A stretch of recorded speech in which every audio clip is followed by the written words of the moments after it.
Jones, o Twitter é um ambiente para se inflamar, né? Uma câmara de desabafos e às vezes muitos ataques pessoais. A melhor metáfora que eu vi sobre isso foi a de que é análogo a você estar num jogo de basquete com a bola na mão, prestes a lançar a cesta dentro do garrafão para fazer o ponto final nos segundos finais e vencer o jogo. O juiz apita e decide que o jogo não é mais basquete, mas futebol. E você se pega com a bola na mão na área, pênalti para o adversário. Né? Então, assim, o grau de incerteza que isso gera para todo mundo que acompanha o país é enorme, né? Não dá para colocar em palavras. É lembrar a todos que um processo árduo e lento de improvement, de melhora no ambiente institucional no país, pode ser colocado a perder em uma canetada. Quer dizer, o Brasil não é um país sério, e foi o que eu escrevi no Twitter, né? Não é que não seja um país sério, isso muitos já sabem, mas é pior do que um bordel, até porque há alguma organização e previsibilidade na administração de um bordel. Né? Então, assim, o Brasil é uma selva. É uma selva, né? Os bandidos tomaram o poder dentro da democracia, é verdade, né? E depois, com vários subterfúgios e mecanismos aí já não tão mais democráticos, conseguiram se manter ali no poder por 14 longos e infindáveis anos, até o impeachment da Dilma Rousseff, que salvou o Brasil do destino venezuelano. É muito importante a gente trazer à tona, para a reflexão, para o debate, as coisas como elas são. Porque senão a gente vai ficar adorando a pílula, vai ficar com medo. E eu tenho medo e entendo o medo. Mas eu estou aqui para isso. Né? E o fato, talvez, de eu estar longe hoje me dá algum grau de coragem maior. Né? Não é à toa que os revolucionários do bem agiram de longe, muitas vezes. Né? Porque quem está vivendo esse dia a dia tem mais medo ainda, não é para menos. Nós temos um deputado federal preso de forma irregular, arbitrária, nós temos jornalista preso, nós não temos uma corte constitucional suprema. Não é isso que nós temos no Brasil. Nós temos um ajuntamento de figuras muito aquém do desafio moral que o cargo impõe, indicados 7 dos 11 por uma quadrilha, sabatinados por um Senado sob mensalão e petrolão, ou seja, comprado, né? E num círculo vicioso que rabo preso de um lado e foro privilegiado do outro impede qualquer tipo de impeachment de um desses ministros por parte do Senado Federal. Então, assim, vamos trazer pelo menos à luz o que se passa no Brasil. Porque hoje em dia, para mim, Jones, o principal adversário que eu tenho, do ponto de vista de embate de ideias, não é o petista.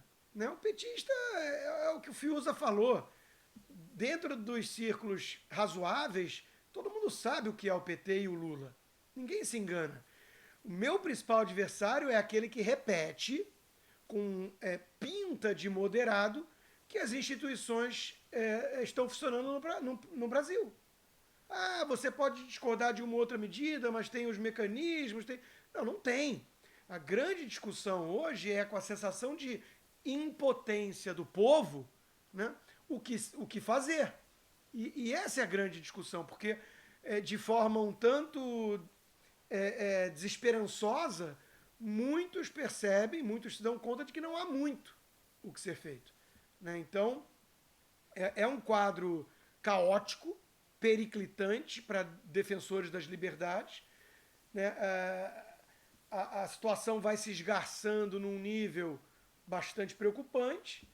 E essa decisão do Fachin, sem pé nem cabeça, né, é óbvio que tem o intuito de colocar o companheiro de jornada ideológica e militância político-partidária de volta no tabuleiro do xadrez eleitoral de 2022. Isso é óbvio. Então, assim, muita gente já esperava isso. Eu quero lembrar que institutos de pesquisa fazem pesquisas com o nome do Lula faz tempo, que veículos de comunicação tratam o Lula como candidato em 2022, isso não é novidade. Apenas o discurso feito pelo Lula após a decisão do Fachin, e aqui eu me dou ao luxo de chamá-lo pelo primeiro nome, sem liturgia do cargo, sem deferência, sem Vossa Excelência, porque o Lula, né, se referiu assim ao Fachin, apesar do que eu entendo que ambos têm uma proximidade muito grande, né? Mas o Lula agradeceu, reconheceu, né, a ajuda suprema que ele teve. E Jones, para ser muito sincero, o que o Supremo vem fazendo desde o início, né, eu fiquei tentando buscar assim, uma metáfora, mas e tentar também entender se faz algum sentido o que veio à cabeça, quase de forma assim involuntária, espontânea. Então eu não sei se a minha analogia vai ser das melhores, mas está na minha cabeça, então eu vou trazer, porque isso veio e veio algumas vezes. Né? Tem um filme antigo do Bruce Willis e do Samuel Jackson, que é O Corpo Fechado, né, e que também foi chamado de O Protegido. E de forma bem resumida, né, a história é que o vilão, que é o Samuel Jackson, que é alguém que nasceu com um problema na estrutura do corpo, nos ossos, que é excesso de fragilidade, né? Basta ele se mexer que ele quebra os ossos. E ele nunca aceitou essa posição, né? Perante a vida, de fragilidade, de fraqueza. E ele fez de tudo na vida toda para encontrar, então, o antípoda. Porque se ele encontrasse alguém que fosse o oposto dele, estaria justificado ali, de alguma maneira, o motivo da sua existência, né? Então, obviamente, é um simbolismo para outras coisas, para o bem e para o mal e tudo, mas ele causa acidentes, e o filme começa com um acidente de trem com mais de uma centena de mortos, onde só um sobrevive, que é o personagem do Bruce Willis, né? E por que isso veio à minha memória quando eu comecei a ver essas atitudes do Supremo? Né?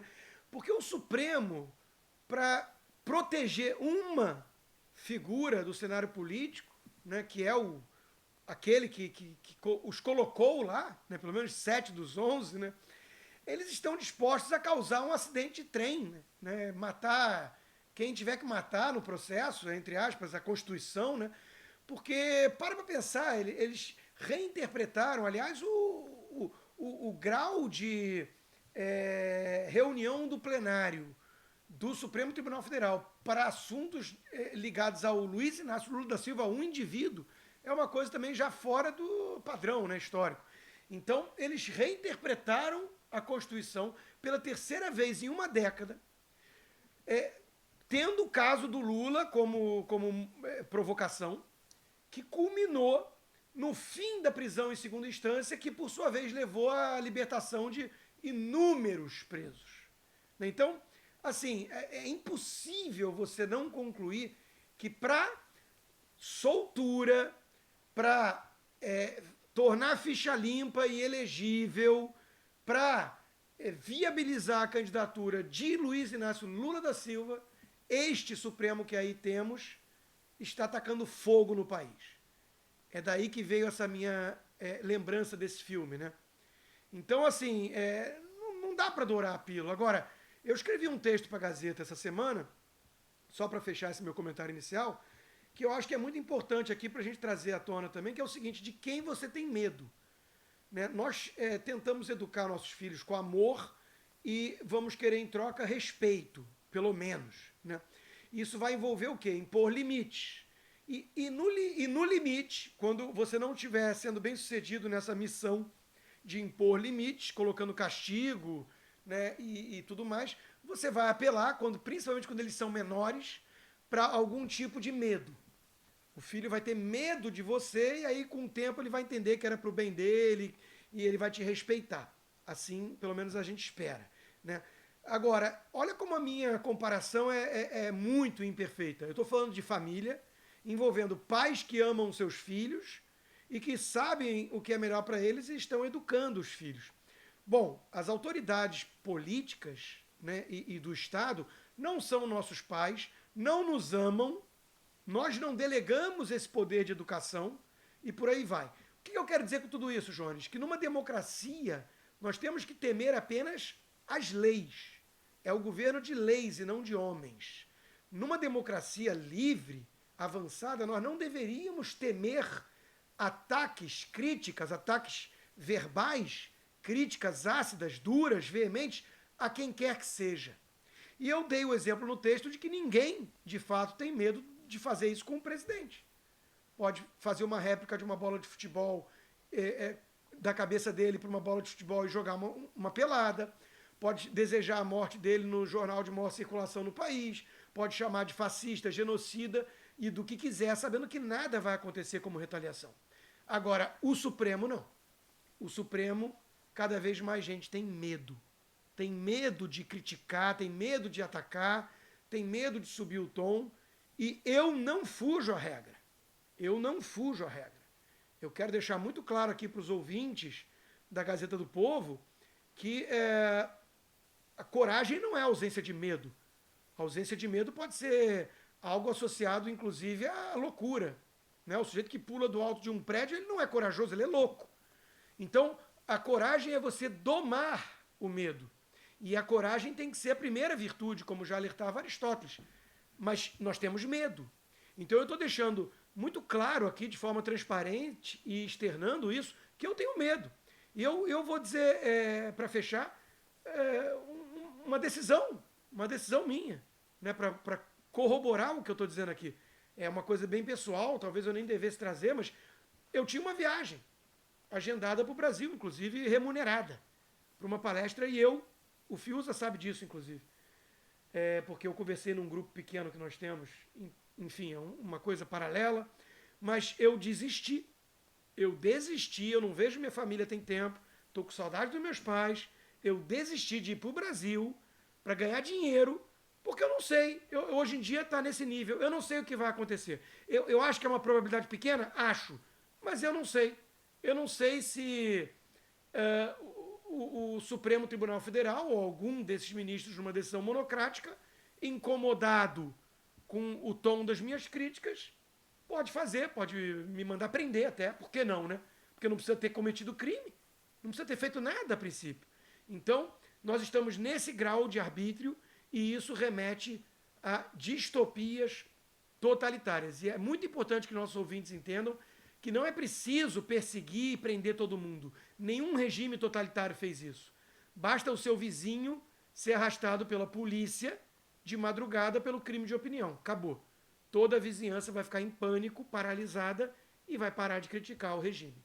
Então, hoje, de quem temos medo no Brasil? A resposta é muito clara. Temos medo dos deuses do Olimpo, dos todo-poderosos ministros do STF.